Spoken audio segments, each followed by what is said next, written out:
हुआ कि नहीं हुआ?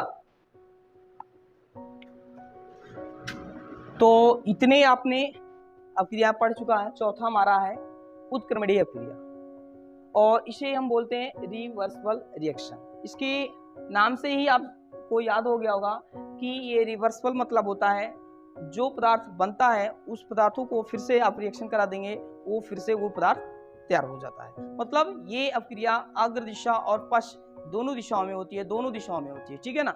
मतलब यहाँ जब कोई दो पदार्थ आपस में रिएक्शन करा दें तो नया पदार्थ बनेगा, और उन्हीं नए पदार्थों को आपस में क्रिया करा देंगे तो पुनः वो पदार्थ प्राप्त हो जाता है जो पदार्थ पहले से थे, ठीक है ना। तो ऐसे पदार्थों को हम उत्क्रमणीय अपक्रिया कहते हैं। अब देखिए यहाँ ये हमारा उत्क्रमणीय अपक्रिया का क्या है, ये प्रतीक है। मतलब ये अग्र दिशा है, ये हमारा अग्र, ये हमारा पश्चिम दिशा है। ये ध्यान देना, ये किस दिशा में अपक्रिया हो रही है? अग्र दिशा में, और ये पश्चिम दिशा में। दोनों दिशाएं, दोनों तरफ दिशाएं इसकी जो है, इसका मतलब किया होगा अग्र और पश्चिम दोनों तरफ अपक्रियाएं हो सकती हैं, ठीक है ना। और उत्क्रमणीय अपक्रिया को हम इससे प्रदर्शित करते हैं। मैं आपको दिखा रहा हूं, और इसकी अगर परिभाषा लिखना होगा तो आप ऐसे लिख दीजिएगा, उत्क्रमणीय अपक्रिया वे अपक्रियाएं होती हैं जो दोनों दिशाओं में संपन्न हो सकती है। मतलब अग्र दिशा और पश्चिम दिशा दोनों दिशाओं में संपन्न होती हैं, उसे हम क्या बोलते हैं? उत्क्रमणीय अपक्रिया। उत्क्रमणीय अपक्रिया को बोलते हैं रिवर्सिबल अपक्रिया। कौन सी? रिवर्सिबल रिएक्शन, ठीक है ना। तो इसको हम इस प्रतीक द्वारा हम क्या करते हैं, इसको संकेत करते हैं, है ना। तो ये आप ध्यान दीजिएगा, ये हमारा उत्क्रमणीय अपक्रिया का क्या है, ये प्रतीक है, ठीक है। ये अग्र दिशा कहलाता है, ये पश्चिम दिशा कहलाता है, ठीक है। अगर मैं इसका एग्जांपल ले लूं, जैसे CaCO3 है ना, CaCO3 कैल्शियम कार्बोनेट।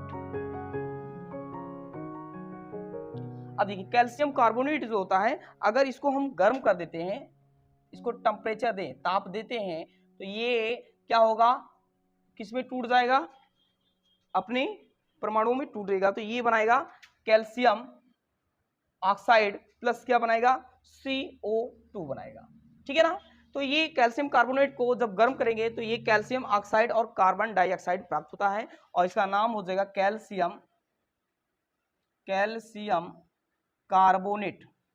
क्या हो जाएगा? Calcium carbonate. इसका नाम हो जाएगा कैल्शियम ऑक्साइड हो जाएगा। क्या हो जाएगा? कैल्शियम ऑक्साइड हो जाएगा। तो ये ध्यान देना आपको है कि जब इसको गर्म करते हैं तो ये इस भागों में टूट जाते हैं, और इसका नाम है कार्बन डाई ऑक्साइड। आया कि नहीं आया? चलो,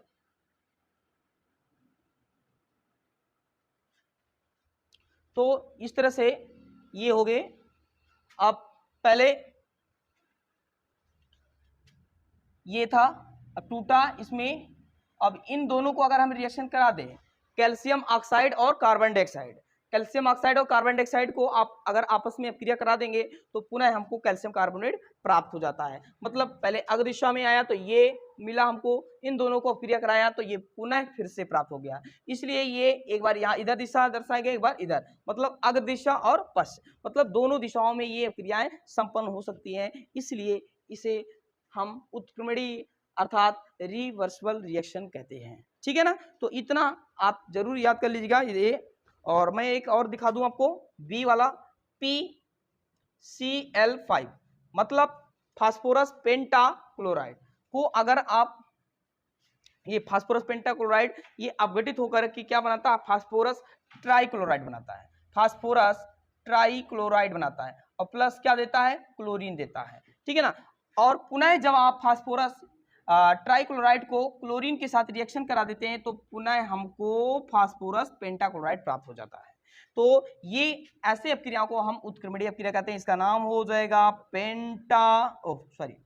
फास्फोरस पेंटाक्लोराइड। फास्फोरस पेंटाक्लोराइड कैसे? P फॉर फास्फोरस और 5 मतलब होता है पेंटा, है ना। तो क्लोराइड ये हो जाएगा। जब क्लोरीन किसी परमाणु से जुड़ जाएगा तो उसको क्लोरीन को क्लोराइड बोला जाता है। इसका नाम हो जाएगा फास्फोरस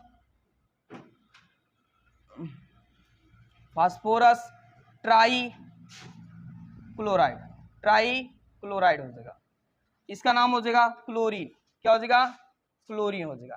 तो इस तरह से ये हमारा अपक्रिया संपन्न होता है, ठीक है ना। तो ऐसे क्रिया को हम उत्क्रमणीय अपक्रिया कहते हैं, ठीक है ना। इसके बाद हमारा है अपघटन अपक्रिया। कौन सी अपक्रिया? अपघटन अपक्रिया हम लोग पढ़ेंगे। फिर उसके बाद वियोजन अपक्रिया पढ़ेंगे, है ना। तो बहुत सारे ऐसे अपक्रियाएं हैं, ठीक है। बस